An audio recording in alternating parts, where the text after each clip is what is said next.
a storage cabinet sealed since 1907, renovators found something that shouldn't exist. Breeding logs, surgical records, photographs of children arranged by hereditary traits, all maintained by a circus proprietor who treated human beings like livestock breeding stock. Before we dive into the story, what's the darkest case you've ever heard or experienced? Write it in the comments. Let's compare notes. Also, tell us where you're watching from today and what time is it right now. We're building a community of truth seekers who aren't afraid of the dark. Now, let's continue with the story. The discovery happened during what should have been routine renovation work. In March of 1998, contractors demolishing the interior walls of a former warehouse in Columbus, Indiana, found a locked medical cabinet embedded in a false wall partition. The building had served as winter quarters for Gentry's traveling curiosities from 1887 through 1907, then stood vacant for decades before being converted to storage space in the 1930s. The cabinet itself measured 6 feet tall and 4 feet wide. Constructed from heavy oak with a brass lock that had corroded over 9 decades of concealment. Inside, wrapped in oilcloth to protect against moisture, sat 17 leather-bound ledgers, 4 photographic albums, and a metal box containing medical instruments that belonged in a surgical theater, not a circus office. The ledgers documented something unprecedented in the archives of American entertainment history. Virgil Gentry, proprietor of one of the Midwest's most successful traveling shows, had maintained meticulous breeding records on his performers. Each entry included physical measurements, family medical histories, documented genetic traits, and what Gentry termed hereditary potential assessments. The entries read like agricultural breeding journals, with human beings cataloged and evaluated for their reproductive utility to his commercial enterprise. One ledger, labeled Matrimonial Arrangements and Progeny Outcomes, detailed marriages Gentry had orchestrated between performers based on their physical characteristics.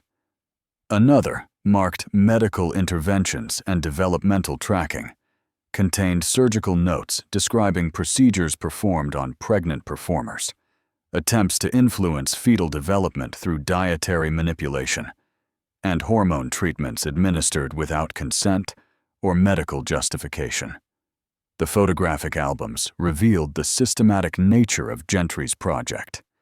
Children were photographed at regular intervals, arranged by family group, with handwritten notations indicating which physical traits had successfully inherited and which had not. Some photographs showed the same child at different ages.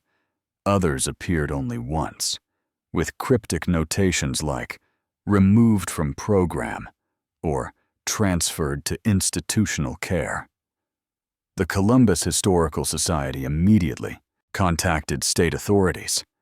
What began as an architectural discovery became a forensic investigation into crimes committed nearly a century earlier. Researchers spent 18 months cataloging the documents, cross-referencing them with census records, marriage certificates, and institutional admission logs.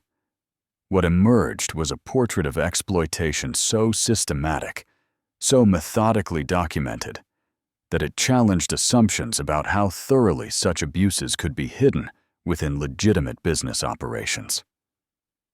Gentry had operated his breeding program for at least 20 years, involving dozens of performers and producing at least 43 documented children, all while maintaining a successful public entertainment business that newspapers praised for its humane treatment of performers. The question that haunted investigators wasn't just what Gentry had done. It was how he'd convinced an entire community, including medical professionals and local authorities, that his operations were not only acceptable, but progressive and enlightened. Virgil Gentry purchased his first traveling show in 1883 with money inherited from his father's Chicago meatpacking operation. He was 27 years old, college-educated at Northwestern University, and had spent 2 years working in his father's business learning inventory management, selective breeding of livestock, and the economics of commodification. He applied these lessons to human entertainment with chilling precision. Gentry's Traveling Curiosities launched its first season with 12 performers and covered a circuit through Indiana, Illinois, and Ohio. By 1886, the operation had expanded to include 23 performers, 6 support staff, and 3 customized railway cars for transport. Unlike competing shows that moved constantly, Gentry established a permanent winter quarters in Columbus, Indiana, a decision that newspaper accounts praised as progressive concern for performer welfare. The Columbus facility occupied 4 acres on the eastern edge of town, far enough from residential areas to avoid complaints, but close enough to rail lines for efficient transport. Gentry constructed a main performance hall for rehearsals, 3 residential buildings for performers, a medical facility he claimed was for their healthcare needs, and administrative offices where he maintained his records. Local residents viewed the compound as evidence of Gentry's enlightened management. They had no access to what happened inside. By 1890, Gentry employed 32 performers, representing what period terminology classified as physical curiosities. His recruitment practices followed a specific pattern. He targeted individuals living in state institutions or poorhouses, offering them contracts that promised steady employment, housing, and medical care. For people facing lifelong institutionalization or destitution, his offers seemed generous. The contracts they signed, however, contained provisions that granted Gentry extraordinary control over their lives. One provision named Gentry as medical guardian, giving him authority to consent to any treatment or procedure his hired physicians recommended. Another required performers to reside at the winter quarters between touring seasons, effectively isolating them from outside contacts for months each year. A third clause gave Gentry authority over performer marriages, justified in contract language as protecting the show's reputation and ensuring stable personal circumstances. These provisions appeared nowhere in contracts offered to support staff, musicians, or other employees. Only performers with physical differences signed documents surrendering this level of personal autonomy. Gentry's business model proved remarkably profitable.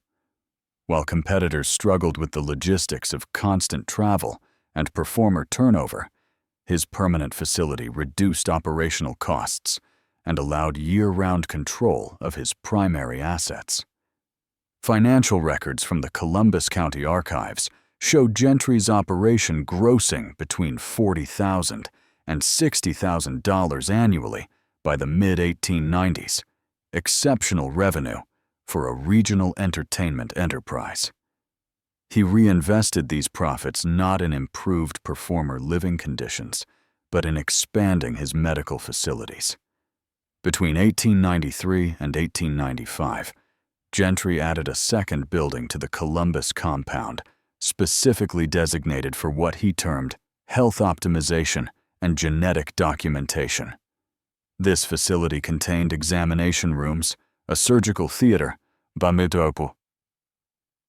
a photographic studio for medical documentation, and residential quarters, where performers could be isolated during medical procedures or pregnancy. The compound became a closed world with its own rules, its own hierarchy, and its own definition of acceptable treatment. Local authorities never questioned what happened inside. Gentry made strategic donations to city development projects, employed local contractors for maintenance work, and cultivated relationships with Columbus business leaders, who viewed him as a successful entrepreneur, bringing prestige to their community. Behind the facade of progressive employment practices, Gentry was constructing something else entirely. A laboratory where human reproduction could be manipulated, documented, and exploited for commercial profit. The medical ledgers recovered in 1998 contained entries that read like veterinary breeding records, not healthcare documentation. Each performer had a file tracking menstrual cycles, physical measurements updated monthly, dietary intake calculated by caloric value, and notations on family medical histories extending back 3 generations, when available. Gentry wasn't providing healthcare. He was monitoring biological inventory. Mandatory medical examinations began in 1895, instituted under the stated purpose of preventing disease, outbreaks within the close quarters of touring life. Performers underwent these examinations weekly during winter months, bi-weekly during touring season. The examinations were conducted by whatever physician Gentry currently employed, and performers had no right to refuse them. Contract provisions classified refusal as breach of employment, punishable by immediate termination and forfeiture of all compensation. For people who had signed away medical guardianship and had nowhere else to go, termination meant probable institutionalization in state asylums. Gentry made certain his performers understood this reality. Multiple ledger entries noted performers who had initially resisted examinations being taken on supervised visits to the Indiana State Hospital for the Insane in Indianapolis. These visits served as warnings: comply with the program or face the alternative. The examinations went far beyond legitimate medical assessment. Female performers underwent internal examinations regardless of symptoms or complaints. Gentry's physicians documented ovulation patterns, assessed what they termed reproductive viability, and made recommendations about which women were suitable for his matrimonial program. Male performers were evaluated for what ledger entries described as genetic contribution potential, based on pseudo-scientific assessments of their physical traits and family histories. By 1896, Gentry had hired Dr. Edwin Fairchild as his permanent staff physician. Fairchild had been dismissed from Indianapolis General Hospital 2 years earlier, following allegations of unauthorized experimental procedures on charity patients. Hospital administrators had quietly terminated him rather than risk public scandal, and Fairchild disappeared from legitimate medical practice. Until Gentry found him. Fairchild's personal journals, discovered with the other documents, revealed a man who viewed ethical constraints as obstacles to scientific progress. He wrote extensively about his theories of hereditary trait manipulation, believing that careful environmental control during pregnancy could enhance or suppress specific physical characteristics. Gentry's compound gave him unfettered access to human subjects and complete freedom from medical oversight. The isolation of the winter quarters served multiple purposes. Performers had no contact with outside physicians who might question the treatments they received. Mail was monitored and often intercepted. Visitors required Gentry's explicit permission and were never allowed into residential or medical buildings. Even during touring season, performers were prohibited from seeking outside medical care without written authorization from Fairchild. Gentry justified these restrictions as necessary protection. He told performers that outside physicians didn't understand their unique medical needs, that the general public couldn't be trusted with knowledge of their conditions, that only within his care could they live safely. Some performers, especially those who had experienced genuine abuse in institutions before joining the show, initially believed him. The living arrangements reinforced this isolation. Residential buildings were segregated by gender, except for married couples, who received private rooms. These accommodations seemed generous compared to institutional dormitories, but they served a controlling function. Gentry decided who married whom, when couples could live together, and when they would be separated. Housing wasn't a benefit. It was leverage. Meals were communal and prepared by staff Gentry employed. This allowed dietary control that Fairchild considered essential to his experiments. Pregnant performers received special meal plans designed to influence fetal development, according to theories Fairchild had developed, but never tested in legitimate research settings. Some of these diets were nutritionally deficient. Others included substances Fairchild believed would enhance specific hereditary traits. No performer could leave the compound without permission and escort. Gentry claimed this protected them from public harassment, but it functioned as imprisonment. The walls weren't physical. They were economic, legal, and psychological, and they were absolute. The ledger labeled Matrimonial Arrangements and Progeny Outcomes documented 14 marriages orchestrated between 1896 and 1902. None resulted from courtship. All followed Gentry's careful calculations about which physical traits might successfully pass to offspring. His approach mimicked agricultural breeding practices his father had used with prize cattle. Gentry identified performers whose physical characteristics he considered commercially valuable, then selected partners based on family medical histories that suggested strong hereditary transmission. He arranged introductions, encouraged relationships with strategic housing assignments and work partnerships, and applied pressure when couples resisted formalizing unions he had predetermined. The first arranged marriage took place in January of 1896. Gentry paired Clara Finch, a 21-year-old woman with achondroplasia, with Thomas Brenneman, a 24-year-old man with the same condition. Both had family histories showing the trait passed reliably to children.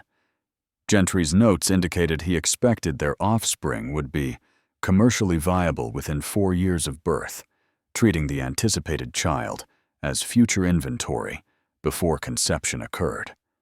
Clara and Thomas had never expressed romantic interest in each other.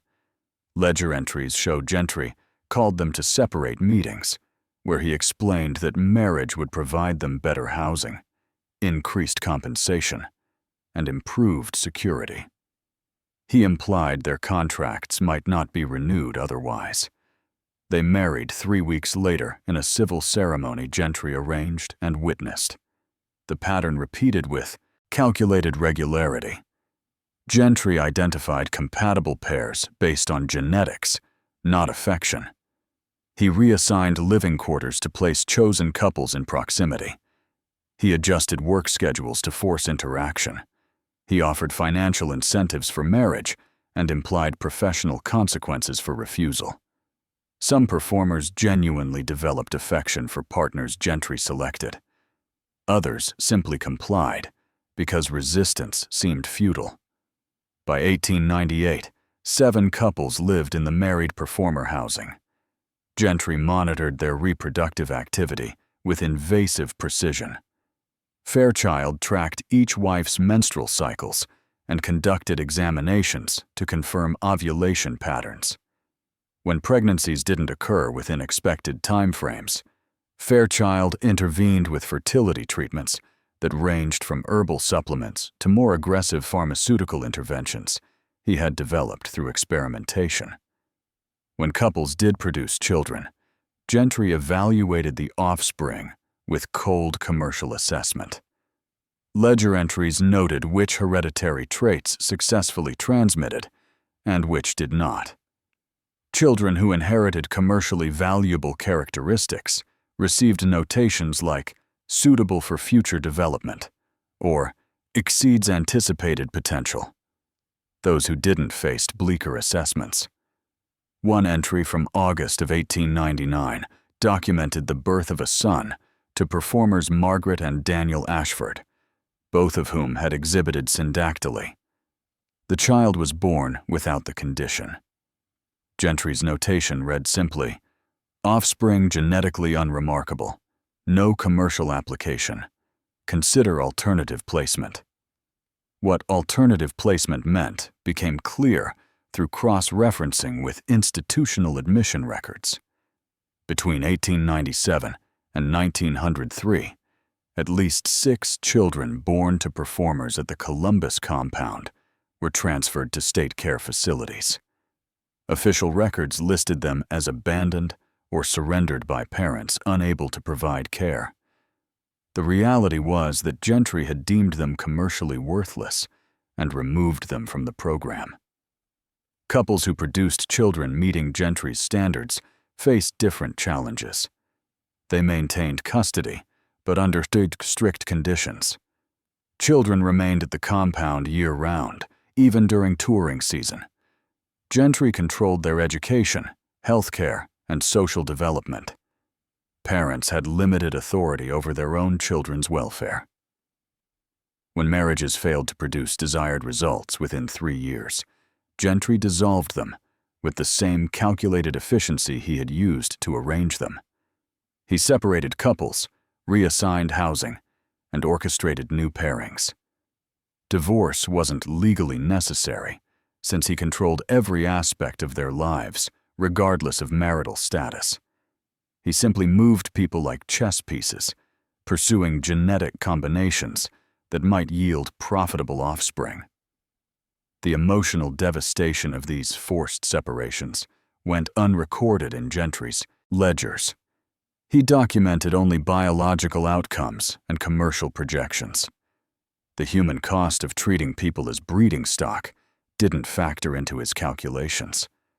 Dr. Edmund Fairchild kept a separate set of journals documenting procedures he knew no legitimate medical institution would approve. These journals, written in technical medical terminology that couldn't disguise their horror, revealed experimentation that treated pregnancy as an opportunity for genetic manipulation rather than a natural process requiring careful monitoring. Fairchild believed hereditary traits could be enhanced or suppressed through intervention during fetal development. His theories had no scientific foundation, but Gentry's compound gave him what he had never possessed in legitimate practice: subjects who couldn't refuse and complete freedom from oversight. His first documented experimental intervention occurred in March of 1897 on a performer named Catherine Drummond, pregnant with her first child. Fairchild administered a compound he had formulated combining ergot extracts, mercury derivatives, and substances he listed only by coded abbreviations. His journal entry explained he believed this mixture would intensify hereditary trait expression during critical developmental windows. Catherine delivered a stillborn child in November. Fairchild's notation attributed the death to subject's underlying constitutional weakness rather than his intervention. He made no record of informing Catherine what he had administered or acknowledging that his experimental compound might have caused the death. 3 months later, he used a modified version of the same formula on another pregnant performer. The surgical theater Gentry had constructed in 1895 gave Fairchild tools for more invasive interventions. He performed procedures he claimed would optimize fetal positioning or enhance nutrient delivery, operations that legitimate obstetricians would have recognized as unnecessary and dangerous. Several of these procedures resulted in severe infections. At least 2 caused hemorrhaging that required emergency intervention to prevent death. Fairchild documented these complications with clinical detachment, treating them as data points rather than human suffering. When infections occurred, he noted the symptoms and treatments, but never questioned whether his procedures had caused the problems. When women died, he attributed their deaths to pre-existing conditions or poor constitution, never to his experimental interventions. His obsession with hereditary manipulation extended beyond pregnancy. Fairchild subjected children born in the compound to regular examinations that went far beyond standard pediatric care. He measured their growth patterns against predictions he had made based on parental traits. When children developed differently than his theories predicted, he adjusted their diets, administered experimental supplements, and in some cases, recommended surgical interventions to correct developmental deviations. One particularly disturbing journal entry from June of 1900 described a procedure Fairchild performed on a 3-year-old boy whose limb development didn't match the dwarfism exhibited by both parents. Fairchild attempted to induce corrective growth restriction through a combination of dietary manipulation and application of restrictive bracing he had designed. The child developed severe malnutrition and chronic pain. Fairchild recorded these outcomes as unexpected complications requiring program adjustment. Gentry funded all of Fairchild's work without question. Supply ledgers showed regular purchases of pharmaceutical compounds, surgical equipment, and specialized dietary supplements that had no legitimate medical application. Fairchild ordered substances from chemical supply companies, sometimes using false documentation about their intended use. No regulatory authority monitored these purchases or questioned why a circus physician required access to experimental compounds. The relationship between Gentry and Fairchild functioned as a perfect partnership in exploitation. Gentry provided subjects, funding, and protection from oversight. Fairchild provided pseudoscientific justification for treating human beings as experimental material. Neither man acknowledged moral boundaries or considered the humanity of the people they controlled. Fairchild's journals revealed his awareness that his methods violated medical ethics. Several entries included defensive justifications, arguing that advancement of knowledge required sacrifice, that his subjects received better care than they would in institutions, that future generations would vindicate his work. These rationalizations couldn't disguise what his records documented: systematic experimentation on captive subjects who had no ability to consent and no protection from abuse. Between 1897 and 1906, Fairchild conducted documented experimental interventions on at least 19 pregnant women and 12 children. The true number was likely higher, as some procedures may have gone unrecorded or been described in journals that were destroyed before the 1998 discovery. The building Gentry designated as the nursery was constructed in 1898, strategically positioned at the rear of the compound, away from public view. It housed children born to performers, separating them from their parents for what Gentry claimed were developmental and educational purposes. The true function was assessment and conditioning of future attractions. Children lived under constant evaluation. Fairchild examined them monthly, documenting physical development with measurements, photographs, and detailed written observations. These examinations weren't medical checkups. They were commercial appraisals, determining which children possessed traits valuable enough to justify continued investment in their care. The nursery operated with rigid scheduling that controlled every aspect of childhood. Wake times, meal times, educational activities, and recreational periods followed precise timetables designed to maximize what Gentry termed developmental efficiency. Children saw their parents during supervised weekly visits lasting exactly 1 hour. These restrictions were justified as necessary for proper socialization and education, but they served to reinforce Gentry's absolute control over the next generation. Educational instruction focused on performance skills rather than standard academics. Children learned stagecraft, public speaking for exhibition purposes, and how to present themselves to audiences. Those showing promise received additional training. Those who didn't faced uncertain futures that Gentry's ledgers documented with chilling brevity. A photographic album recovered in 1998 contained images of 17 children arranged in rows by age group. Each photograph included a card with the child's name, birth date, parentage, and a numerical rating system Gentry had developed.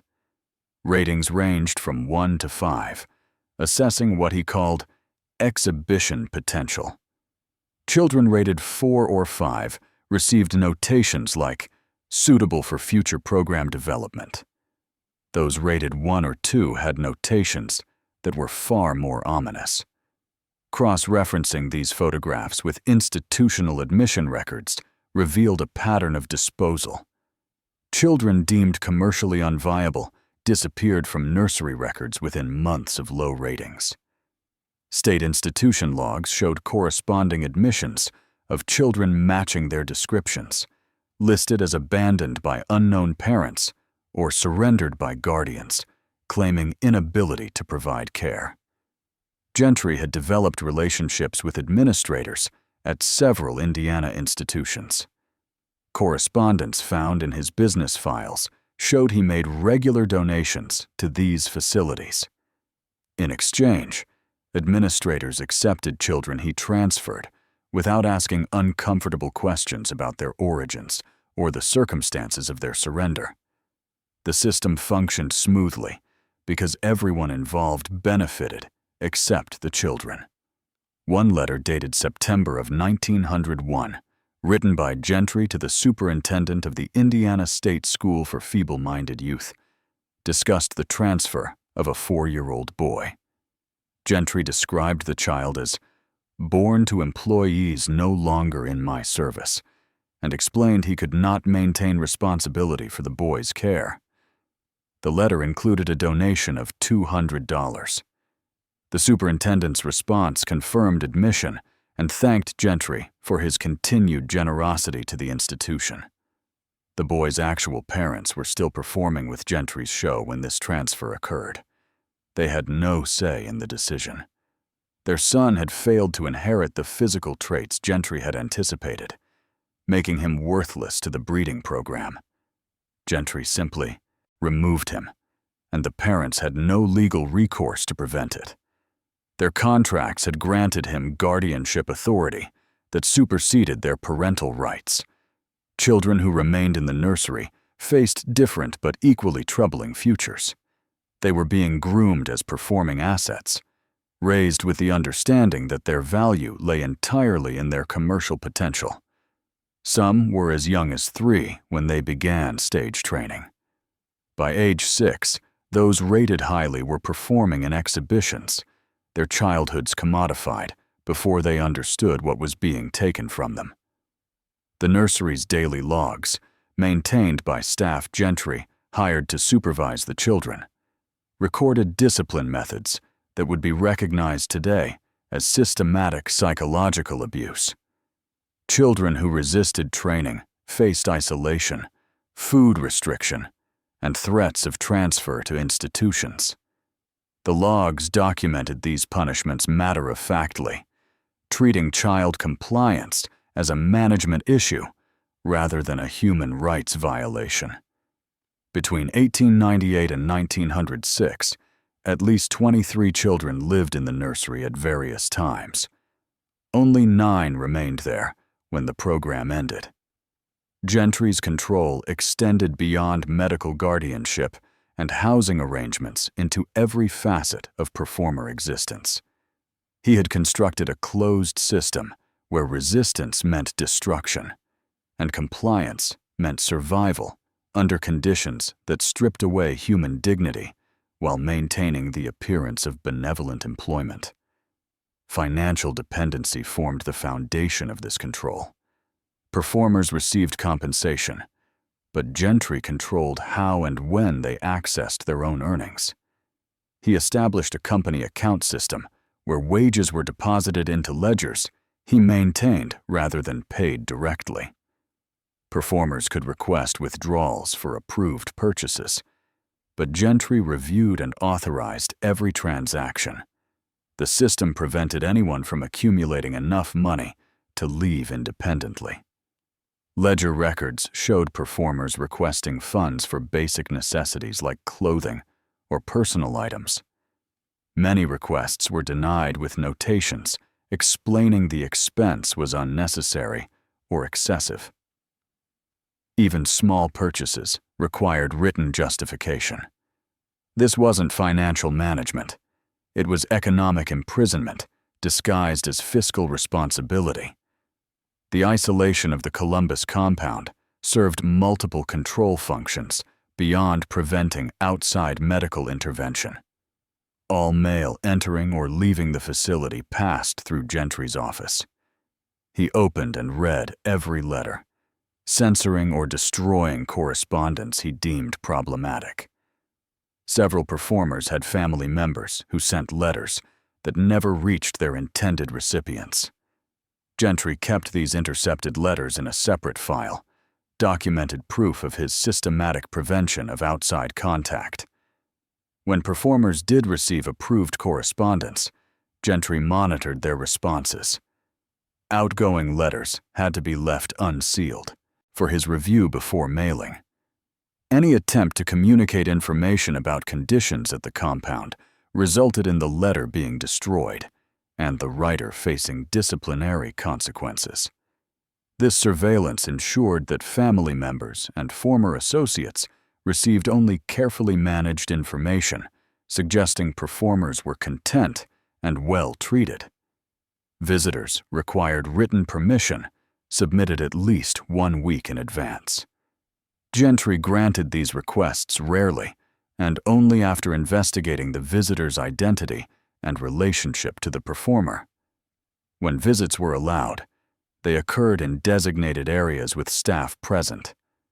Private conversations were impossible. Most performers stopped requesting visits after repeated denials or the humiliation of supervised meetings where genuine communication couldn't occur. The threat of institutionalization functioned as Gentry's ultimate weapon. He made certain performers understood their alternatives to compliance. Periodic supervised trips to state asylums served as vivid demonstrations of what awaited those who challenged his authority. These visits, ostensibly for medical consultations with institutional physicians, actually functioned as psychological torture, showing performers the fate they would face if deemed unfit for his program. Gentry cultivated relationships with asylum administrators and local law enforcement that gave him power to institutionalize performers who resisted. Several ledger entries documented his threats to have uncooperative individuals committed using Indiana's broad laws, allowing institutionalization of anyone deemed unable to care for themselves. For performers with physical differences, these laws could be weaponized easily. Society already viewed them as dependent and incapable. One complaint from Gentry to the right official could result in permanent confinement. 3 performers who tried to leave between 1896 and 1903 were forcibly returned and confined to locked rooms in the medical building for periods ranging from 2 weeks to 3 months. Gentry documented these confinements as necessary medical isolation due to mental instability. Fairchild provided supporting documentation diagnosing these individuals with conditions that justified their imprisonment. No outside physician ever examined them. No legal proceeding reviewed their confinement. Gentry's authority was absolute. The psychological impact of this total control manifested in ways Gentry's ledgers never acknowledged. Some performers developed what historical psychiatrists would later recognize as learned helplessness, ceasing to resist or question conditions because resistance had proven consistently futile. Others experienced complete psychological breaks, documented only through Fairchild's clinical notes about treating hysteria and melancholia with sedatives and isolation. Gentry had created a population of people who existed in legal limbo. They weren't slaves, under law, but they possessed no practical freedom. They weren't prisoners officially, but they couldn't leave. They weren't legally incompetent, but they had no control over their own medical care, finances, or personal relationships. He had found the precise gaps in legal protection that allowed him to treat human beings as property while maintaining the fiction of legitimate employment. Fairchild's medical journals documented deaths with the same clinical detachment he applied to successful procedures. Between 1897 and 1906, at least 11 people died under circumstances directly connected to the breeding program. The actual number was likely higher, as some deaths may have been recorded in documents destroyed before the 1998 discovery. 3 women died from infections following surgical procedures Fairchild performed during pregnancy. The first death occurred in November of 1898. Alice Hartwell, a 23-year-old performer pregnant with her first child, underwent what Fairchild described as a corrective positioning procedure intended to optimize fetal development. She developed fever within 2 days. Fairchild treated the infection with remedies he had formulated himself rather than seeking outside medical assistance. Alice died 6 days after the procedure. Fairchild's journal entry attributed her death to subject's compromised constitution and inability to withstand standard surgical intervention. He made no acknowledgement that the procedure itself might have been unnecessary, or that his inadequate sterile technique had caused the fatal infection. 3 weeks later, he performed a similar procedure on another pregnant performer. The second death from surgical infection came in March of 1899. Sarah Brenneman, wife of Thomas Brenneman, from the first arranged marriage, died following complications from a procedure Fairchild performed in her 7th month of pregnancy. Her death left Thomas widowed with a 2-year-old son. Gentry's response was documented in a letter to Thomas, explaining that Sarah's death, while tragic, demonstrated the importance of careful genetic selection. Within 6 months, Gentry had arranged Thomas's remarriage to another performer. The third death occurred in August of 1901, under circumstances that Fairchild's records barely acknowledged. Emma Garfield died 2 weeks after delivering a stillborn child. Medical notations indicated she had received repeated injections of a compound Fairchild had been experimenting with, intended to enhance hereditary trait expression during final developmental stages. The stillbirth was followed by severe hemorrhaging that Fairchild couldn't control. His journal entry concluded that Emma had underlying bleeding disorders incompatible with experimental protocols.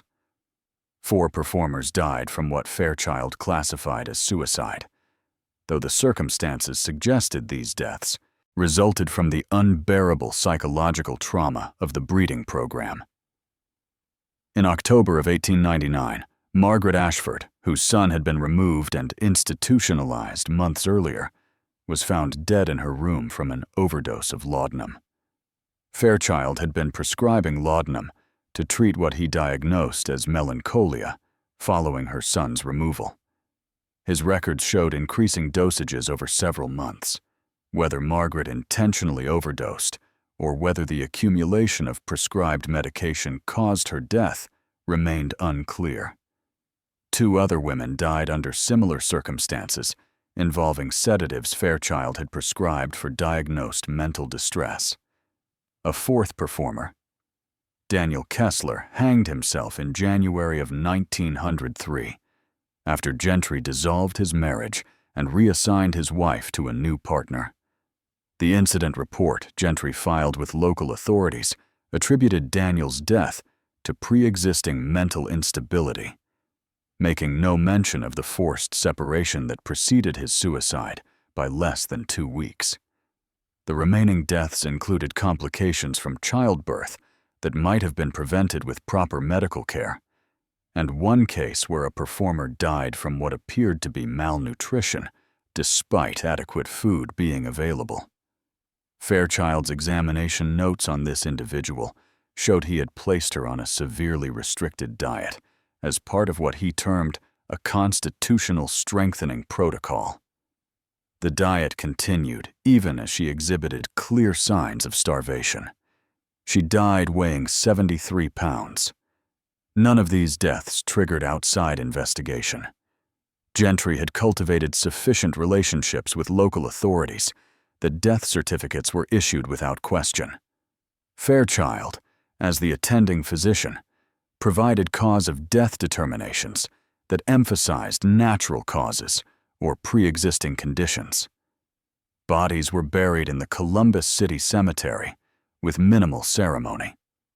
Families, when they existed and could be contacted, received brief notifications and modest financial settlements in exchange for signed releases, absolving Gentry of liability. The ledgers recorded these deaths as operational losses, notations about program interruptions, and genetic line discontinuation. Gentry calculated the financial impact of each death in terms of lost revenue potential and replacement recruitment costs. The human tragedy, the suffering that preceded these deaths, the families destroyed by his program, received no acknowledgement beyond sterile statistical entries. The fire started in the early hours of April 3, 1907, in the storage building adjacent to the main performance hall. By the time Columbus volunteer firefighters arrived, flames had spread to 3 structures, including portions of the residential buildings. The chaos of evacuation and firefighting created the first genuine breakdown in Gentry's absolute control since the compound's establishment. Performers fled burning buildings in Circus, nightclothes, many carrying children from the nursery as staff abandoned their posts. For the first time in years, they existed outside the compound's walls without escort or supervision. Local residents who had gathered to watch the firefighting efforts encountered performers they had only seen from audience seats, now standing in the street, displaced and vulnerable. Several performers made immediate decisions that would unravel Gentry's empire. Catherine Hollis, whose 2 daughters lived in the nursery, approached a family she recognized from Sunday services at Columbus Methodist Church. She asked if they would help her reach her sister in Bloomington. The family agreed. By dawn, Catherine and her daughters were on a train traveling south, the first successful escape from Gentry's program. Within 2 days, 5 more performers had fled. Some reached family members they hadn't contacted in years due to Gentry's mail censorship. Others sought help from Columbus residents who, confronted with direct testimony about conditions inside the compound, began questioning the benevolent narrative Gentry had maintained. The performers who escaped told stories of forced marriages, medical experimentation, children taken from parents, and absolute control that had stripped away their humanity. These testimonies reached the Indiana State Board of Charities within a week. Board investigators arrived in Columbus on April 15th to interview escaped performers and inspect the compound. What they found validated the testimonies. Medical facilities containing equipment inappropriate for routine health care, locked rooms in residential buildings designed for confinement, financial ledgers showing Gentry's complete control over performer compensation. The nursery's daily logs documenting discipline methods that investigators recognized as systematic abuse. Gentry initially attempted to characterize the escapees as mentally unstable individuals spreading false accusations. He provided investigators with character assessments written by Fairchild, diagnosing several escaped performers with conditions that supposedly made them unreliable witnesses. The strategy might have succeeded if investigators hadn't discovered Gentry's own breeding ledgers, still intact despite the fire, containing documentation that corroborated everything the performers had described. The investigation expanded rapidly. Newspaper coverage brought additional scrutiny. The Indianapolis Star published interviews with escaped performers in late April. Public reaction shifted from curiosity to outrage as details emerged about the breeding program, forced marriages, and medical experimentation. Civic leaders who had praised Gentry's operation faced uncomfortable questions about how such systematic abuse had operated openly for over a decade. But Gentry had been preparing for potential legal consequences throughout his operation. He had structured his business affairs to shield personal assets, maintained relationships with influential attorneys, and documented everything in ways that could be interpreted as legitimate business practices, if examined superficially. Most critically, he had already begun destroying evidence. The fire, investigators later suspected, had been deliberately set. Storage buildings that burned contained financial records and correspondence that would have provided the most damning evidence of Gentry's systematic planning. What survived was substantial, but incomplete. Prosecutors reviewing the case found documentation of abuse, but struggled to identify specific criminal charges that existing law adequately covered. Indiana had no statutes explicitly prohibiting genetic breeding programs. Medical experimentation wasn't regulated in ways that could be applied retroactively. Forced marriage arrangements, while morally reprehensible, didn't clearly violate laws as written in the early 1900s. Prosecutors could potentially charge assault for specific medical procedures or unlawful confinement for the locked room incidents. But Gentry's contracts and guardianship arrangements complicated these charges legally. By June, Gentry had sold the circus operation to a buyer from Ohio for a fraction of its value. He liquidated remaining assets, settled with several performers through confidential financial agreements that included non-disclosure provisions, and left Indiana. The State Board of Charities issued a critical report documenting systemic abuse, but criminal charges were never filed. Gentry disappeared into comfortable retirement, dying of natural causes in Chicago in 1909, without ever facing prosecution. Fairchild vanished from public record after 1908.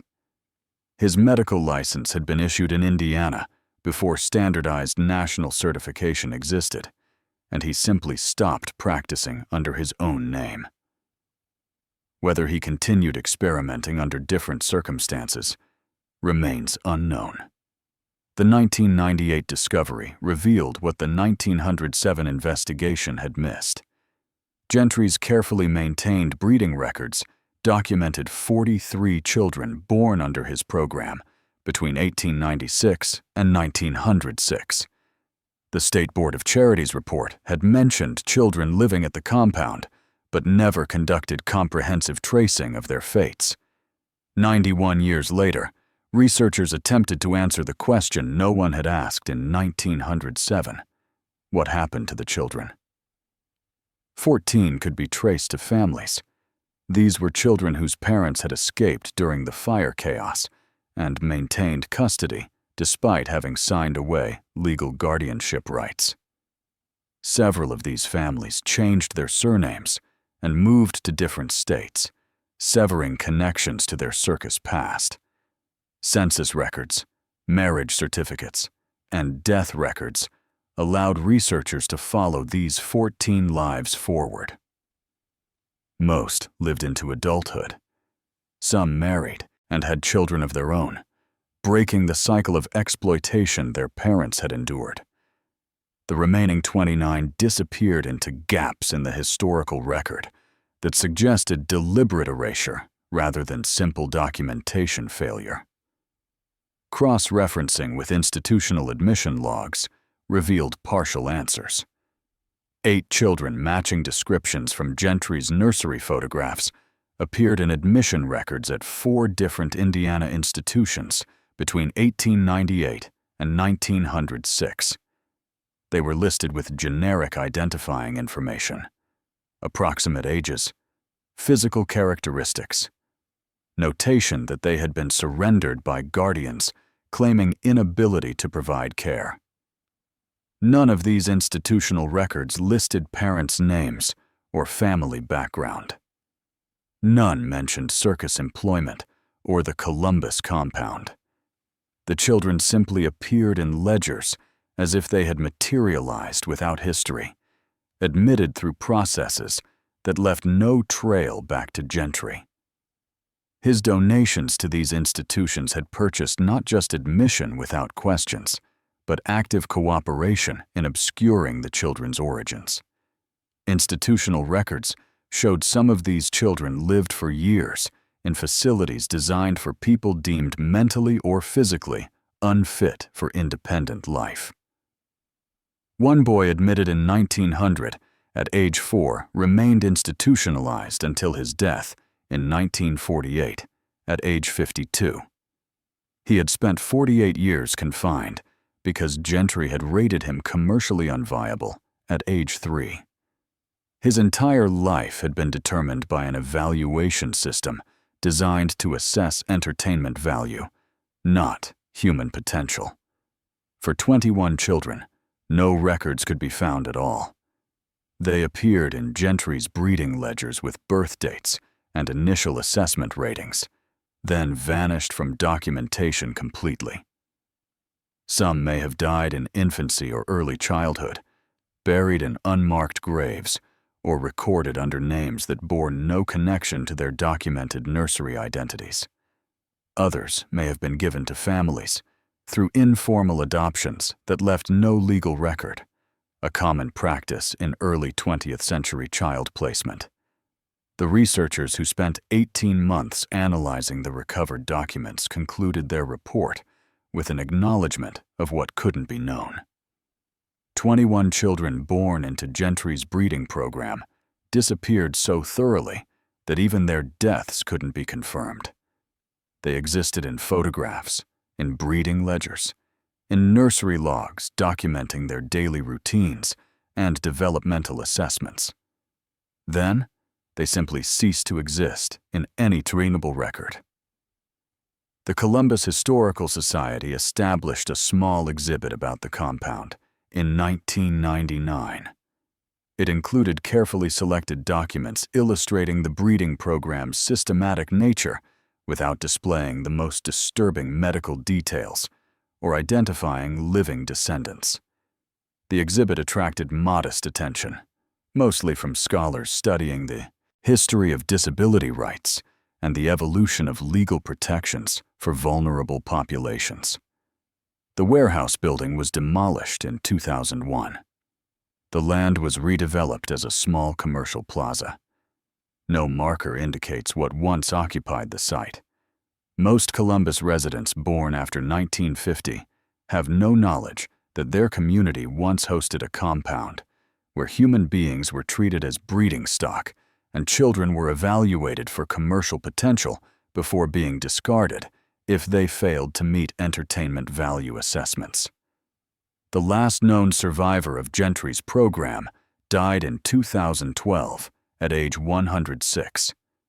She had been born at the compound in 1906, just months before the fire. Her parents escaped with her during the chaos.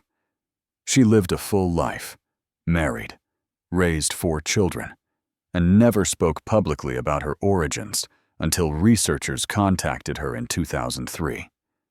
In her only recorded interview, she said she had always known she came from the Circus compound, but had been raised to understand that some histories were better left unexamined. The documents remain archived at the Indiana Historical Society, available to researchers who request access. They stand as evidence that systematic dehumanization can operate openly in plain sight when society chooses not to look closely at what happens to people. It considers different if this story disturbed you. Good. That discomfort means you still recognize evil when it's presented. Honestly, hit that like button if you believe these stories need to be told, no matter how dark they get. Subscribe, because there are dozens more cases like this one, hidden in archives, waiting for someone to care enough to uncover them. The algorithm buries content like this. Your engagement is the only thing that keeps these voices from being silenced twice. Don't let history forget what happened to people nobody thought worth protecting.